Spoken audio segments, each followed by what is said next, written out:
Yo, ini bukan nyanyian, ini letupan.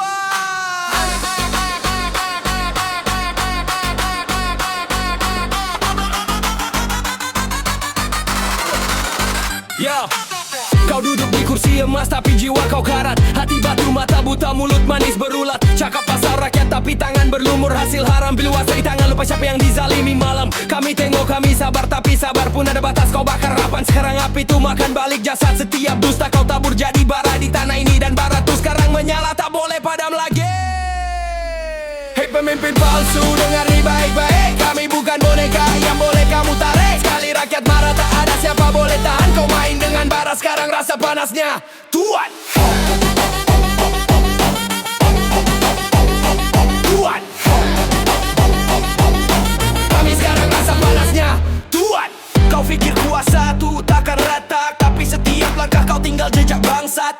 Bangunan tinggi tak boleh lindung dosa. Setiap mata menatap menunggu masa. Ini suara jalanan bukan propaganda. Ini sumpah darah dari lidah marhaen semua. Bila kebenaran dah mula berbunyi, setiap dusta kau hancur jadi debu sendiri.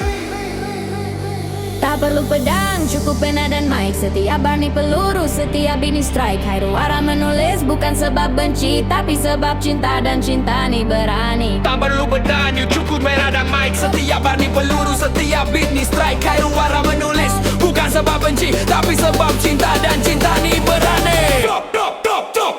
Turunlah, wahai bayang di singgah sana. Rakyat dah sedar siapa raja, siapa dujana. Kau boleh lari, tapi takkan selamat. Sebab kezaliman pasti dapat balas cepat. Turunlah, wahai bayang di singgah sana. Rakyat dah sedar siapa raja, siapa dujana. Kau boleh lari, tapi takkan selamat. Sebab kezaliman pasti dapat balas cepat. Turunlah,